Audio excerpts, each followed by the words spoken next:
Hello and welcome to part 2 of my video on leadership and team building. 7 steps to excellence.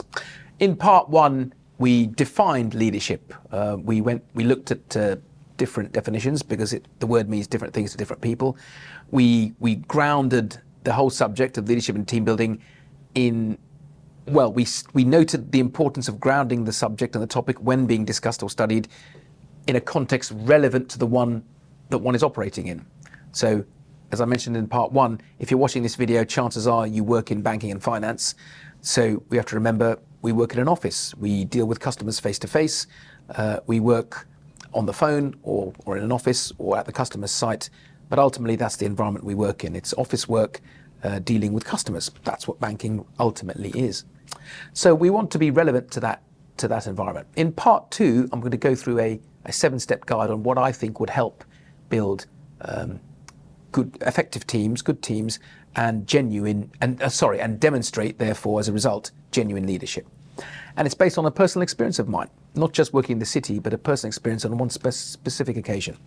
So the subject is 7 steps to excellence, and that is based on what I observed when I took part in a charity football match at AFC Wimbledon. Some of you may know that that's the club I support, Wimbledon, and they're a League 2 club.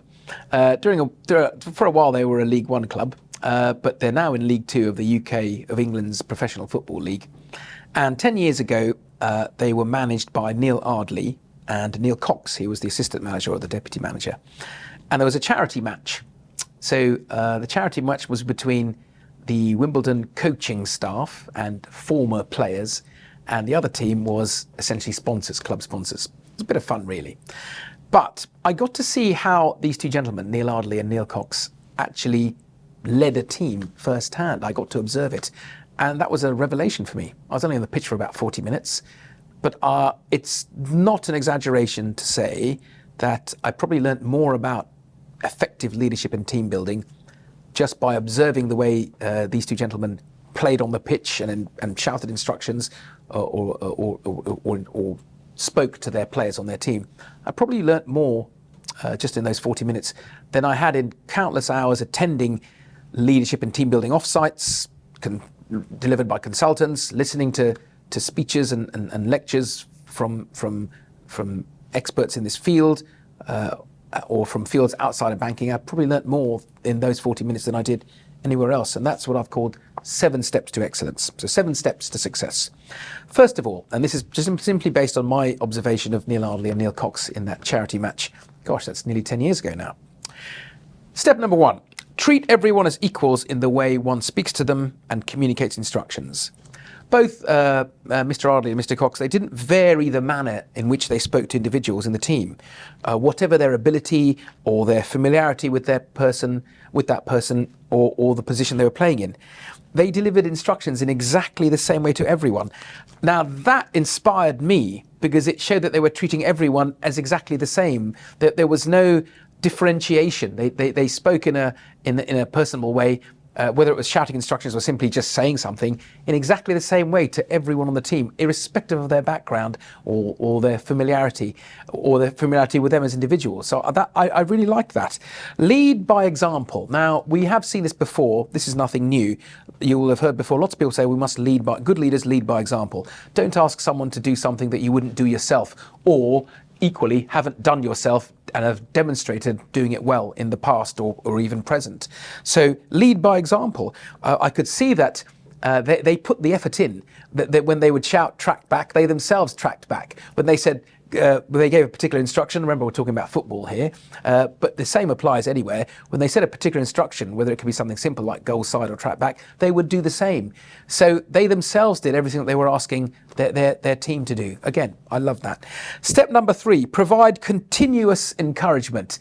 This one I really love. Now, whether one has played with a team in any sport or an individual sport, there's one thing we know in that continuous encouragement really helps, particularly when things are not going well. Whether it's in a sporting environment or any environment, we all know when we've made a mistake. I mean, if one is being true to oneself, one will hold up one's hand. I've made a mistake. I got that wrong. We all know when we've made a mistake, and we should own up to it. On a sports pitch, everyone can see you've made a mistake, but equally you've known you've made it. There's no need to call it out. You get the pass wrong, you give the ball away, you don't make the tackle, you don't do what you wanted to do. It goes wrong. We know we've done it. Every time that happened, I noticed that both Neal Ardley and Neil Cox, they didn't point this out. They just encouraged, okay, bad luck, next time, let's carry on. They provided continuous encouragement. But of course, not just when things were going badly, when things were going well, they provided continuous encouragement. Everyone likes to feel appreciated. Whatever one's seniority, everyone likes to feel appreciated. And that should be demonstrated. That should be stated. Provide continuous encouragement. So that's step number 3. I really like that one. Step number 4 builds on that. I've written, do not dwell on mistakes and don't apportion blame. Again, as I said just now, we know when we've made a mistake. Let's not dwell on them. Let's recognize it and move on. Don't apportion blame. I remember I invited Neal Ardley to present at an offsite when I was in a bank. This is about 8 years ago. And this is something he said. He was very strong on going away from anything resembling a blame culture. No blame culture. We stand or fall as a team. There's no point apportioning blame. We stand or fall as a team. So we don't dwell on mistakes. We recognize them. We learn from them and we move on. We move on expecting that we're going to improve on that or not repeat it, and we learn from our mistakes as well. We don't dwell on them and we don't look to apportion blame. There's no blame culture. I've seen 1 or 2 managers in banks, when something's gone wrong, they convene a meeting and they're trying to say, well, it was you that got it wrong, and where's this, why have you not done that? They're apportioning blame. That's the one way to kill any kind of team spirit. No blame culture. Don't dwell on your mistakes. Learn from them, recognize them, but move on. Step number 5, make everyone feel part of the same team. No cliques, no favorites, no inner circles. This is something that one observes quite commonly in an office environment. There are cliques, inner cliques, there are favorites, there are inner circles. If anyone who is out of that circle is recognizing that or feeling that, you're not going to have a well-performing, strong, effective, well-performing team. No inner circles. Make everybody feel part of the team. If they're on your team, they're on your team because they're on your team. If you don't think they fit in the team, that's a different thing. If you think they're not pulling their weight, they're not doing a good job, that's a different issue. But your team at any one time is the one you're working with. Make everyone feel part of the team. I'm really not into when one observes cliques, favorites, inner circles. That's one way to break down any kind of team cohesion. Step number 6, involve everyone and keep involving them. This follows on from step number 5, make everyone feel part of the team. But one way to inspire people to want to follow you is by involving them, and by so doing, make them feel that you trust them to do a good job. People learn responsibility when you give them responsibility. People, if you show that you trust them to do a good job and you delegate that to them, you don't micromanage, you're not looking over their shoulder, you show you trust them to do a good job, people build up to that trust. So we involve them, we delegate responsibility, we give them responsibility, we show that we trust them to do a good job, and that is one way to inspire them to do a good job. They're going to work harder because they know you've put your faith and your trust in them. Now, of course, one learns from one's own mistakes. One can misplace trust. One can misplace faith. But that's all part of learning. We have a team, we involve them, we show we trust them to do a good job, and we leave them to do that job. We empower them to do that job rather than micromanage them. Now, this is something you hear a lot, don't micromanage, but I noticed that, again, just the way they spoke to the team with the 2 Neals, Messrs. Ardley and Cox, they really did do this. They involved everybody and they kept involving them. They showed they trusted them to do a good job. Step number 7, trust your subordinates' judgment. This follows on from step number 6. You demonstrate trust, it will make the team want to do well and inspire them to do their best. This is a natural trait I observed at the management team then in those days back at AFC Wimbledon. It's a natural trait. It was part of their management style. They trusted their subordinates' judgment. You have a team of people who might be managing their own teams below them. Trust their judgment. Inspire them to do their best by showing you trust them to do a good job. Now, that was my 7 steps. I did actually have 8. The 7 is deliberate because number 8, I think, can almost come across as a platitude, but it isn't. Act in a way that shows or generates an atmosphere where everyone is aware they have the same objective. Now, in a team sports environment, you don't really need number 8, because if your team loses, you lose. It's not possible for you to feel good about something if the team's lost. Now, in a game like football, that's obvious, even that you might score a hat-trick, but your team loses 4-3. People may or may not remember the hat-trick, but you know the team's lost. In an office environment, though, I've observed it's possible for the team as a whole or other teams to do badly and you yourself to be still furthering your own career or your own personal objectives. So it's actually quite a challenge in an office environment for everyone to have exactly the same shared objective, but it's absolutely vital. It's absolutely vital in an office environment that we all feel and we all identify and recognize and agree that we have one objective, and that's for the whole firm to do well. And I do mean the whole firm. I don't mean an individual department or an individual division or an individual business line or a P&L center. It's a conversation I've had with people when they were trying to commiserate themselves with the size of their bonus that year. Oh, well, you know, my bonus is less than last year, but didn't your bank make less money? Well, yes, they did, but my desk did better. That's a true conversation I had a few years back. So that's not someone who has the same objective as the firm as a whole. We all need to share that same one objective for the firm as a whole. If the firm is doing well, we'll all do well. We shouldn't feel, ideally, in a high-performing team, that we've got our own personal objectives or individual team objectives that are somehow not in line with the firm's objectives.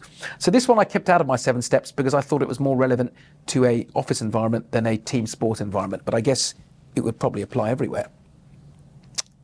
People do define leadership in a number of ways, but it really boils down to inspiring people to want to follow you.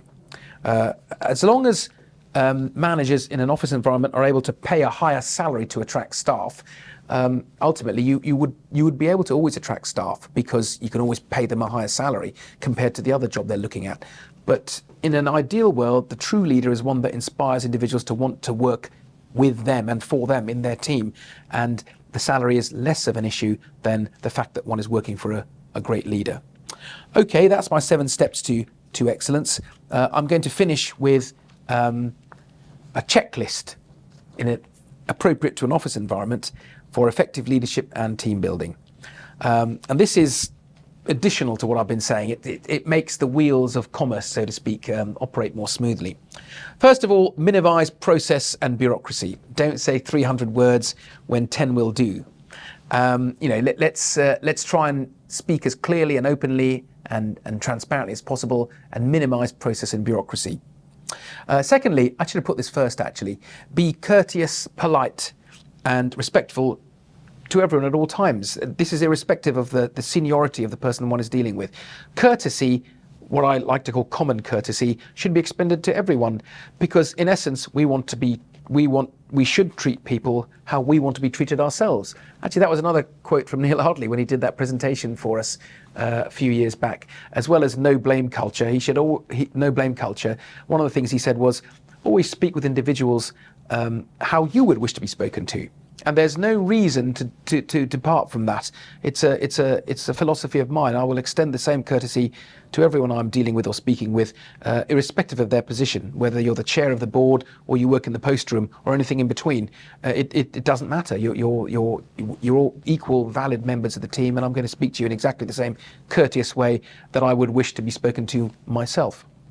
Be yourself and be true to yourself. I do think at the end of the day, there are certain norms and customs to observe which are appropriate to the culture one's working in. But be true to yourself. Ultimately, you are what you are, and there is no point or real benefit in trying to be what you aren't. Be true to yourself. It's something that I've found senior managers in the city, some of them don't always do. They would have a sort of checklist or tick box guide as to what the manager should do, and they would go through it. The one that really stands out for me was someone who, an individual, this fellow had a large team of people, and one of the things on his, which was quite clearly, one of the things on his list was taking each of your senior leadership team out to dinner. But he had no interest in actually getting to know them and conversing with them or knowing anything about their life. So it was a sort of process for him to tick the box. I've taken them out to dinner once. That's my job done. There was nothing genuine in it. There was no real attempt at rapport building. So that's an example of a manager who isn't being true to himself. It was a him on this occasion, because he's doing what he thinks he needs to do rather than what he really is true to his own personality. People skills and soft skills are essential. I agree. This is a people business. Banking and finance is a people environment. So having those what are called soft skills, I think, is vital. The trust bit I've mentioned, and then one final point: treat failure and success in exactly the same way. And there's a great poem by, is it Kipling? If. For those of you who've watched the film Mike Bassett, England manager, a lot of you probably haven't. He also quotes from that poem at the end, and we do need to treat success and failure almost equally. Let's not let success get to our heads, and let's not get failure get us down too much. Okay, well, I hope you've enjoyed or at least been interested in this video. It's a two-parter on leadership and team building. What makes a good leader? What makes effective teams? I hope that's been of interest. Thank you for watching, and I will see you soon. Bye-bye.